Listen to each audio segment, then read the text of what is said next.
I'm always looking for working less, but still making an income, right? Have more time off, flexibility in the scheduling, because right now I take Mondays for podcasting and working on courses or other projects I have. I would also like to just have therapy a few days a week with less clients. And I think that can be a goal to work towards too, if you can find other ways to earn income through courses or other ways to scale. I think that that's possible. Hi, friend. Welcome to the Scaling Therapy Practice. I'm James Marland, your course creation coach. I'm here to help therapists who want to scale their reach with effective online courses. I'll share with you all the tools, tips, and technology I've learned along the way that will help you put your mission in motion. The world is waiting for somebody like you to take action. Let me help you take your first steps. Hello, and welcome back to the Scaling Therapy Practice. This is your host, James Marland. This is the show where we empower mission-driven leaders to launch life-changing online courses. Today, I am extremely happy to have a previous student on the line, but also a friend and a fellow podcaster, Chris McDonald. And she is a licensed therapist from North Carolina. She's involved with a podcast, Yoga in the Therapy Room, and she has a course, Trauma-Informed Basics for Therapists, right? Is Yoga that the Basics. name of the course? Yeah. Chris, welcome to the show. Hey, thanks for having me. So glad to be here. So tell us a little bit about what you do, and then we'll get into our topic of building stability without the hustle. Yeah, so I'm a mental health therapist. I own a private practice in Raleigh, North Carolina called Path to Hope Counseling. I'm also a yogi, and I have the podcast, Yoga in the Therapy Room. I also have my course, which is something I use to help therapists to integrate yoga into clinical sessions ethically and safely. And it's really about finding other ways to enhance the therapy sessions and bringing more holistic practices. So how did you get started doing this, get in the yoga and bringing it into the therapy room? It's been a process. It hasn't been like one day I woke up and thought, hey, I should bring yoga in. So it was part of my own journey, personally, professionally. I'm a yogi. So I bring yoga practices in my personal life daily. And I had started about 13 years ago just going to yoga regularly. And when I first rented space for my private practice, I met someone who said that she knows yoga and teaches clients yoga and gives them homework. I was like, ooh, how do I do that?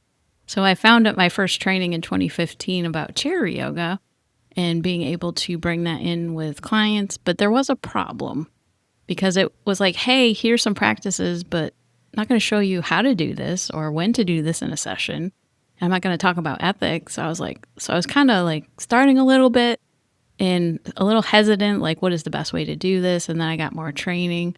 But what I found is that traditional therapy has its limits. Many clients hit what's called the CBT wall, the cognitive behavioral therapy, for those that don't know what that is. It's just using a lot of work on your unhelpful thoughts and being able to reframe them.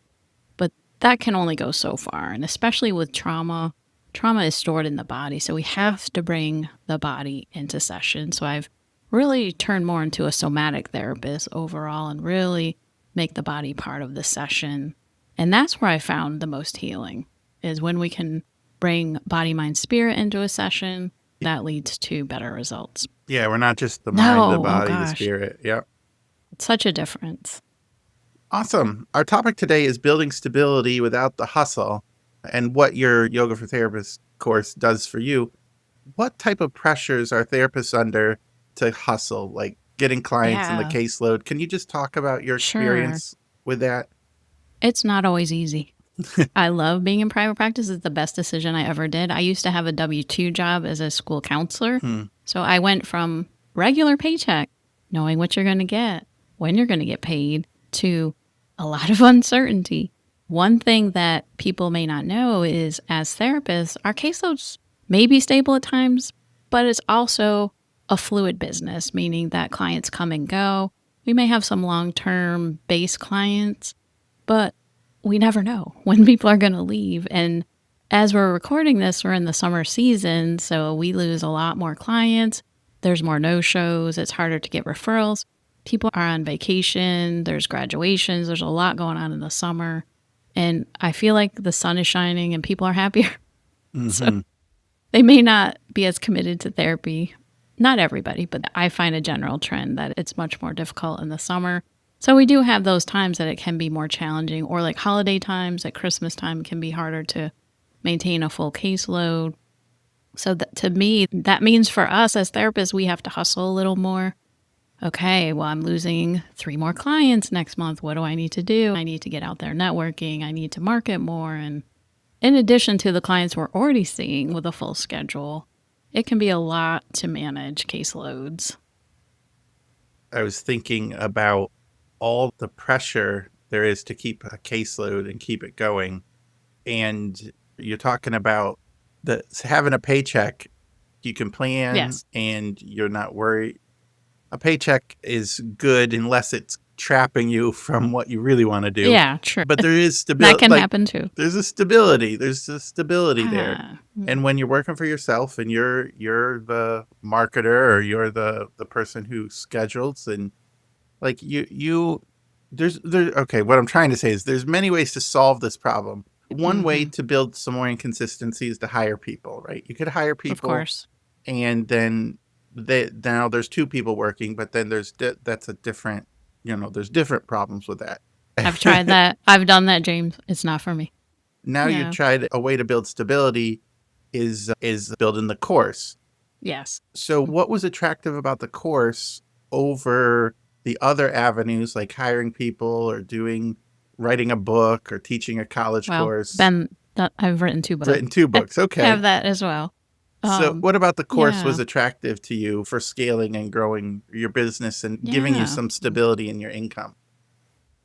Well, I've always wanted to create a course. I have a degree in education, actually. So as I worked in the school system, I've always loved teaching. So we used to have to go into classrooms and do guidance and do different lessons. And that, to me, that was always fun and interactive. And especially when we're talking about things related to psychology and coping skills, I get real excited with that stuff.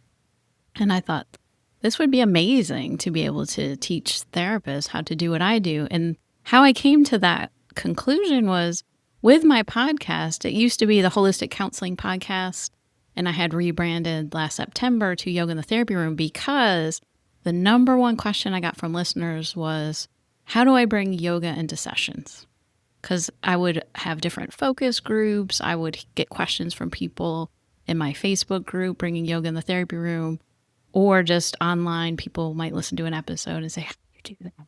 What is that like? So I was like, you know what? Let me take the pain points from my listeners and be able to put that into a course to help them get started so they can help their clients, and as well as helping themselves too. Because one of the benefits of bringing yoga in the therapy room is that you get the benefit of the yoga practice. And I found this last week. It was like 3:00, and that's my tired time. I get real tired and just drained. And I had this client come in. I was like, oh my gosh, I got to pep myself up to get through the session. But I brought in some yoga, and I just got to tell you, James, I was just like, I felt so good after. So we get the benefit because yoga can be energizing, but it can also be grounding. So if we're having our own difficult day too, we're doing it with them. This practice is with them. We're doing it together. So we're helping them to connect to their bodies, but in the process, we get the benefit of self-care. Yeah, that's neat, because then you can look for, like, I can imagine there might be some cases as you get tired or you're anticipating something that might not be desirable. But if you can incorporate something that you also love to do in the session, Absolutely. it makes it, you can look forward to doing this. Like, I know this is going to be For hard, sure. but I also get to practice some skills. Yeah, and to see clients transform. I had a client this past week that I saw that was very, very distressed and just very crying, emotionally dysregulated. And I was like, oh man, how am I going to help her today? And by the end, I invited her to do some yoga practices. And by the end, she was smiling and relaxed. And I asked her, I'm like, how are you feeling? What can you take away from today? And she's like, I just feel so much more relaxed and settled. So it's just, those are moments I get to witness every day. It's just beautiful. So it's really helped you and you want to teach other people. Yeah. What does having a course bring to you and your business? Yeah. We talked about how there are difficult clients, trauma. You see a lot of trauma, and that can be Yes, I do. emotionally difficult. And It's draining. but you said having a course brings, you can still help people, but you have variety in your work. Can you Absolutely. talk about how that variety can help sustain your business? I've noticed over the years that I get worn out. I've been doing this like 29 years, counting my school counselor years, and it can wear us down emotionally, physically, spiritually, Mhm. day in, day out, as we see clients that have these difficult issues. And sometimes, I'm not going to lie, it's hard not to take some stuff home. We have to make that separation. But there are times that I'm just like, oh gosh, I hope that client's okay. And we start to think about that, and that can wear you down. But I find too that can we put energy into something we're passionate about? So I feel like the course is my passion, yoga, and being able to help therapists is my other passion. Putting that together really has like re-energized myself, and having the course too brings that stability that I'm able to get an alternative stream of revenue in. So let's say I'm having a more difficult month in my private practice. It's not like panic. I'm like, okay, well, I still have some other ways to bring some income in. Not that it's like a paycheck. No guarantees with courses, of course, but it is just something nice to have, that we can feel that calmer sense, that more present, because we know that, okay, there are other ways that I'm bringing in money. Yeah, the system Does that answer the question? is designed to keep you in the chair or on the computer at a certain time, at a certain date with a certain person, right? There's a lot of things that have to line up. A course provides some stability because it allows you to get paid even when you're not in the room. The traditional system that therapists are taught is, 1 hour for one bit of money, 1 hour for one bag. Mhm. Can you talk about how that system can lead to Yes, instability or a stress to hustle? for sure. If you're sick. So I have some chronic illnesses, and with my migraines or back issues, there's sometimes I got to take time off, and it's unexpected. I can't always plan for it. So then if I don't work with a private practice, I don't make the money unless I have another stream of revenue from like my courses or books or something like that. So it is nice to have that kind of stability, that because when it's like all eggs in one basket Mm. when you're in private practice, unless you have somebody working for you. So that can pose a lot of challenges. Or if you want to take time off, I mean, yeah, technically you can save for that, but it can be challenging to do that as we try to manage finances in private practice with all our taxes and all our other expenses. It can be hard to make enough to give ourselves that paycheck like you have with a W-2 job for paid time off. The stress of vacation and sick time, or just even wanting to help out a family member, the system doesn't reward you for that. The Absolutely system not. does not respect your flexibility and freedom. And Yes. there's also an earning cap on how much you can charge. Oh, for I sure. mean, even if you're private pay, you're still kind of tied slightly to Yeah. the fee schedule, because if you go too much higher than that, you're Anchor. anchored to that Yes. fee schedule. And so, you charge $100 more than that, 200, 500. Like, what's the limit there? There's a limit. There is a limit. There's a Yeah. limit. Hmm. So a course allows Absolutely. you to charge differently. It also Yes. allows you to earn differently.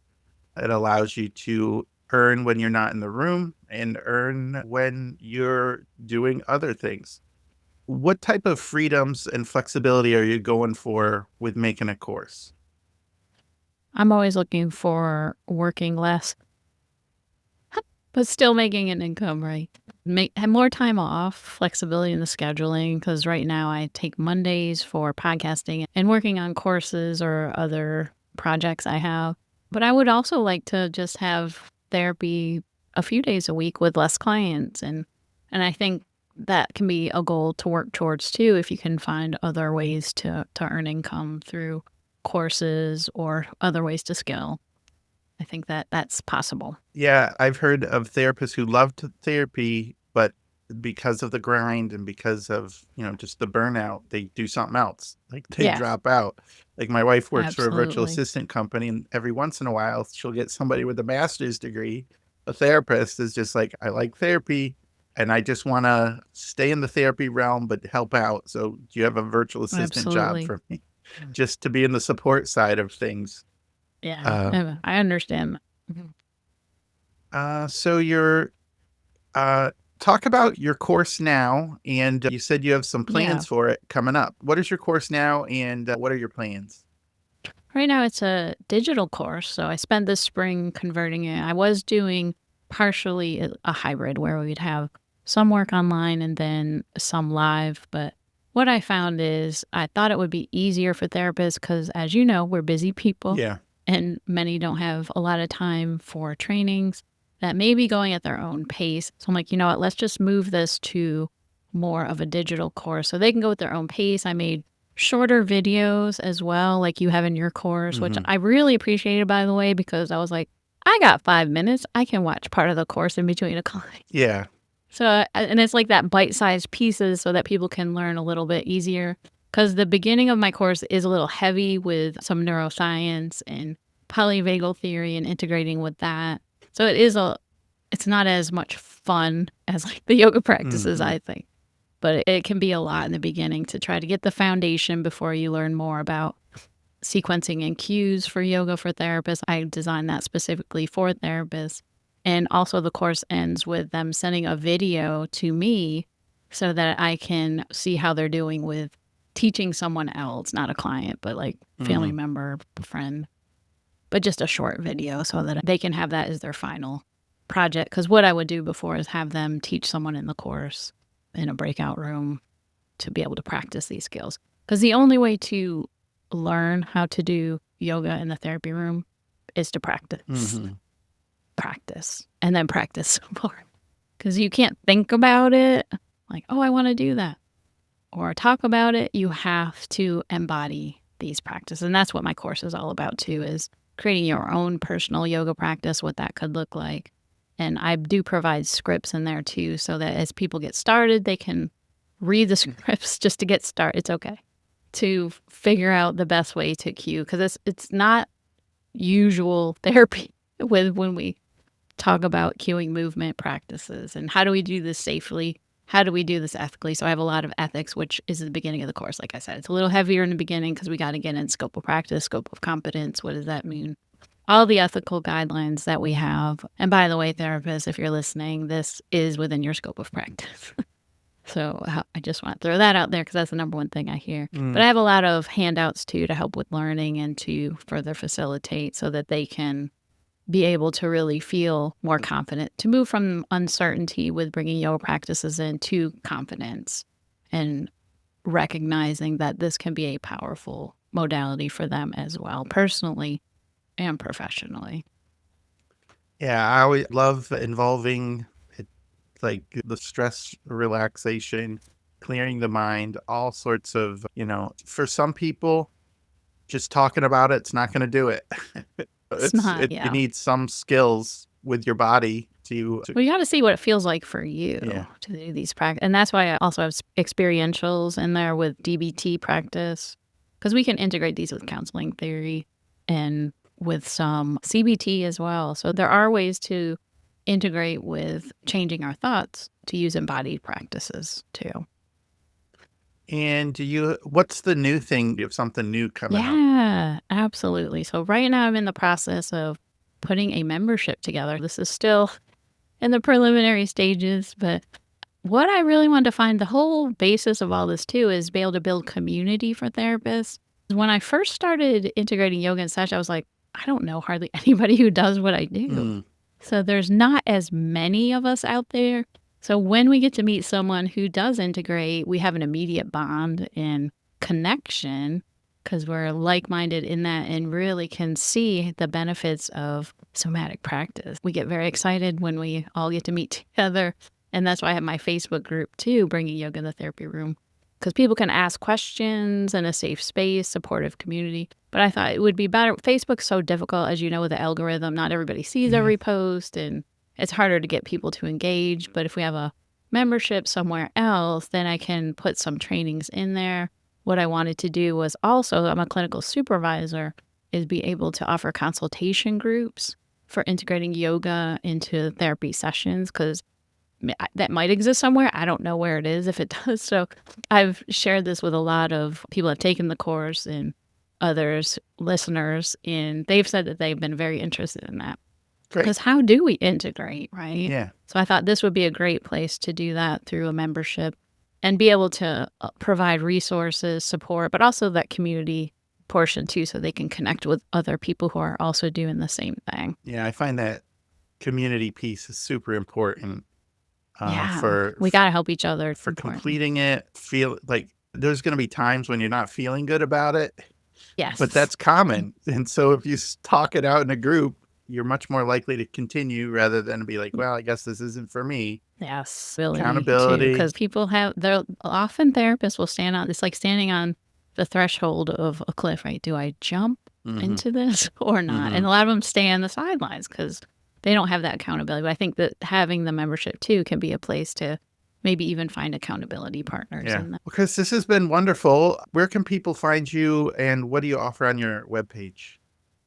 Yeah, so I invite listeners to go to yogainthetherapyroom.com. That's my podcast website. I also have a private practice, pathtohopecounseling.com also, if you're interested in learning that. So I do have some resources available on the Yoga in the Therapy Room and some other pre-recorded courses. That's something I didn't mention too. So I do have some available, the Art of Breath Work, and there's a self-care one for therapists too. That's also available and you can get continuing education credits for those.